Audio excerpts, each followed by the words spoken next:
السلام علیکم ورحمۃ اللہ وبرکاتہ۔ آج سے ہم اپنے نئے لیکچرز کا آغاز کر رہے ہیں اور ہمارا موضوع ہے قبر کی زندگی کی اصل حقیقت اور ہماری غفلت۔ ان لیکچرز میں ہم پڑھیں گے موت کیا ہے، موت کے بعد کیا ہوگا، اچھی اور بری موت کا تعارف، اچھی اور بری موت کے اسباب، کچھ واقعات ہم اچھی موت کے پڑھیں گے، کچھ واقعات ہم بری موت کے پڑھیں گے، اور آخر میں ہم دیکھیں گے کہ خاتمہ بالخیر کیسے ممکن ہے، کیونکہ اگر ہمارا خاتمہ بالخیر ہوگا تو ہماری قبر میں جنت کی کھڑکی کھلے گی، اور اگر ہمارا خاتمہ بالخیر خدا نخواستہ نہ ہو سکا تو قبر میں دوزخ کی کھڑکی کھلے گی۔ نمبر 1، موت کیا ہے؟ موت زندگی کی سب سے بڑی حقیقت ہے۔ جو دنیا میں آیا ہے اس نے واپس ضرور جانا ہے۔ انسان کو موت کا احساس تب ہوتا ہے جب وہ اپنے قریبی چاہنے والوں کو اس دنیا سے رخصت ہوتے ہوئے دیکھتا ہے۔ موت زندگی کی ایسی خوفناک حقیقت ہے جس سے انسان دنیا میں سارے رشتے ناطے توڑ کے چلا جاتا ہے۔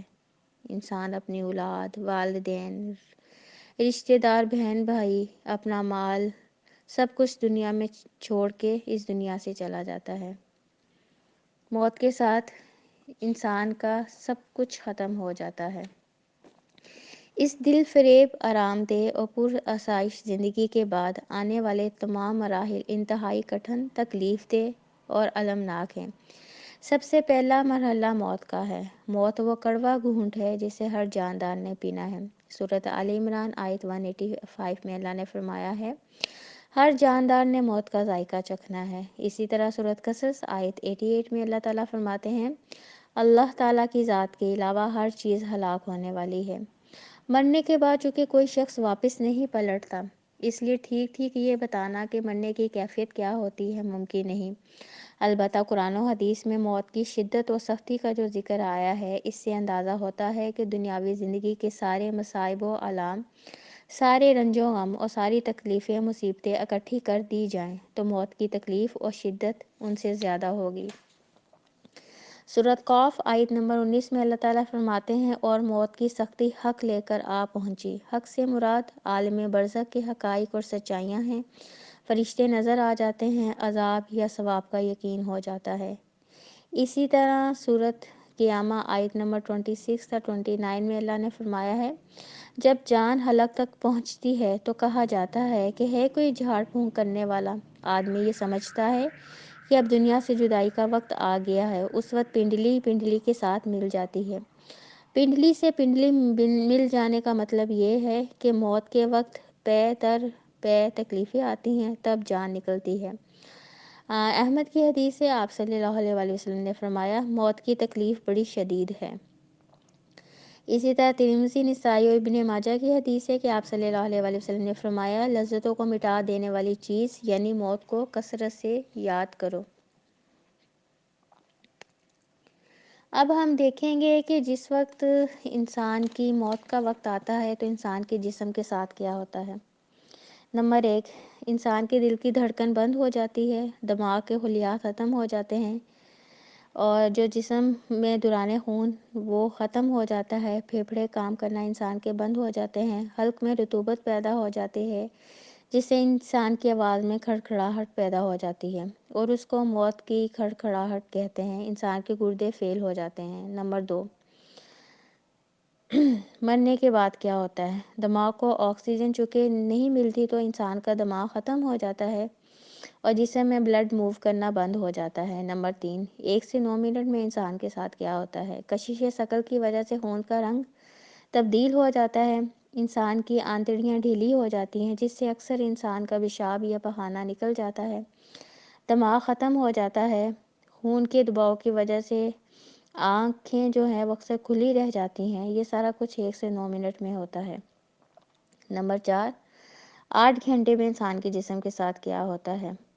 24 گھنٹے میں جسم کے جو ہوتے ہیں جرثومے، اس کی آنتڑیاں اور اس کا جو لبلبا ہے وہ گل سڑ کر تحلیل ہو جاتے ہیں جس سے انسان کے اندرونی اعضاء پگھل جاتے ہیں۔ نمبر 5، 3 سے 5 دنوں میں انسان کے جسم کے ساتھ کیا ہوتا ہے، 3 سے 5 دنوں میں گلنے سڑنے کے اس عمل سے پورے جسم میں بڑے بڑے چھالے نمودار ہو جاتے ہیں۔ خون خون کی جھاگ منہ اور ناک کے ذریعے بہنے لگتی ہے۔ اگر اس مرحلے میں انسان کو دفنایا نہ جائے تو انسان کی جو ہے ڈیڈ باڈی وہ دیکھنے کے قابل نہیں رہتی۔ نمبر 6، 2 ہفتے بعد کیا ہوتا ہے؟ انسان کے بال، ناخن اور دانت بہت آسانی سے جسم سے الگ ہونا شروع ہو جاتے ہیں۔ جلد جسم سے جھڑنے لگ جاتی ہے، جس کی وجہ سے اکثر بھی لاش کو ایک جگہ سے دوسری جگہ منتقل کرنا مشکل ہو جاتا ہے۔ اس وقت صرف دانتوں کے ذریعے ہی جو ہے لاش کی شناخت ممکن ہو سکتی ہے۔ اور آخری مرحلے یعنی 1 سال کے اندر انسان کے جسم کے ساتھ کیا ہوتا ہے؟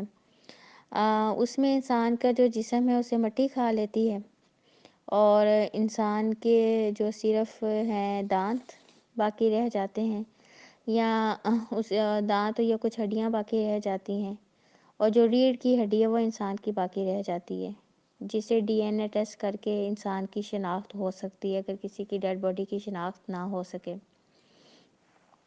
اب یہ دیکھ لیں، یہ سارا کچھ انسان جب مرتا ہے یہ اس کے جسم کے ساتھ ہوتا ہے۔ اب ہم دیکھتے ہیں کہ آپ صلی اللہ علیہ وآلہ وسلم کی وفات کیسی تھی۔ آپ صلی اللہ علیہ وآلہ وسلم نے جس مرض میں وفات پائی اس میں آپ کے اضطراب اور بے چینی کا یہ عالم تھا کہ پانی کا پیالہ پاس رکھا تھا جس میں آپ بار بار ہاتھ ڈالتے اور چہرے پہ ملتے، اپنی چادر کبھی چہرے مبارک پہ ڈالتے اور کبھی ہٹا لیتے۔ آپ صلی اللہ علیہ وآلہ وسلم پر جب موت کی غشی طاری ہونے لگی تو آپ صلی اللہ علیہ وسلم اپنے چہرے مبارک سے پسینہ پونچھتے اور فرماتے جاتے، سبحان اللہ، موت کے لیے بڑی سختیاں ہیں۔ یہ بخاری کی حدیث ہے۔ اسی طرح بخاری کی حدیث ہے کہ حضرت عائشہ رضی اللہ تعالیٰ عنہا فرماتی ہیں کہ آپ صلی اللہ علیہ وسلم کی موت کی تکلیف دیکھنے کے بعد اب میں کسی کے لیے موت کی سختی کو برا نہیں سمجھتی۔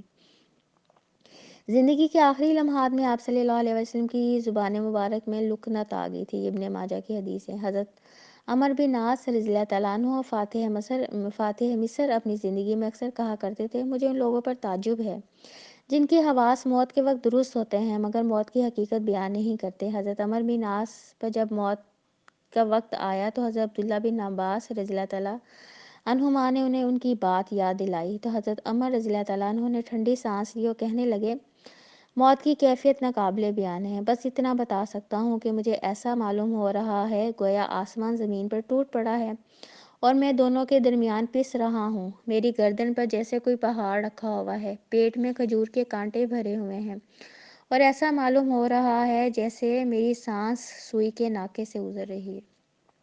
اب آپ دیکھ لیں کتنی زیادہ سختی ہے۔ یہ صحابی رسول تھے۔ پھر حضرت شداد بن اوس رضی اللہ تعالیٰ عنہ کہتے ہیں، موت کا لمحہ دنیا اور آخرت کی تمام ہولناکیوں سے زیادہ ہولناک ہے۔ یہ آروں کے چیرنے سے زیادہ اذیت ناک، کینچیوں کے کاٹنے سے زیادہ سخت اور ہنڈیا کے ابلنے سے زیادہ تکلیف دہ ہے۔ اگر مردہ زندہ ہو کر لوگوں کو موت کی سختی سے آگاہ کر دے تو لوگوں کا آرام اور نیند ختم ہو جائے۔ حضرت عمر بن عبدالعزیز رحمہ اللہ یہ دعا فرمایا کرتے تھے، یا اللہ مجھ پر موت کی سختی آسان فرما دے۔ اسی طرح آپ صلی اللہ علیہ وسلم نے فرمایا ہے، ترمذی کی حدیث ہے، میں نے قبر سے زیادہ گھبراہٹ والی جگہ کوئی نہیں دیکھی۔ اور اسی طرح ابن ماجہ کی حدیث ہے کہ آپ صلی اللہ علیہ وسلم نے صحابہ کرام کو مخاطب کر کے فرمایا، اور آپ صلی اللہ علیہ وسلم کی آنکھوں سے آنسو بہہ رہے تھے جس سے قبر کی مٹی تر ہو گئی تھی۔ آپ صلی اللہ علیہ وسلم نے فرمایا، اے میرے بھائیوں، اس جیسی جگہ یعنی قبر کے لیے تیاری کر لو۔ اب دیکھیں آپ صلی اللہ علیہ وسلم نے ہمیں اطلاع دے دی ہے کہ کیا کچھ قبر میں ہمارے ساتھ پیش آنا ہے۔ اب ترمذی کی حدیث میں اللہ کے نبی نے کیا کہا تھا کہ میں نے قبر سے زیادہ گھبراہٹ والی جگہ کوئی نہیں دیکھی۔ تو باقی انشاءاللہ تعالی ہم کل کی لیکچر میں دیکھیں گے۔ اللہ تعالی ہمیں سبحانک اللہم و بحمدک اشہد ان لا الہ الا انت استغفرک و اتوب الیک۔ ربنا تقبل منا انک انت السمیع العلیم وتب علینا انک انت التواب الرحیم۔ سبحان ربک رب العزت عما یصفون وسلام علی المرسلین والحمد للہ رب العالمین۔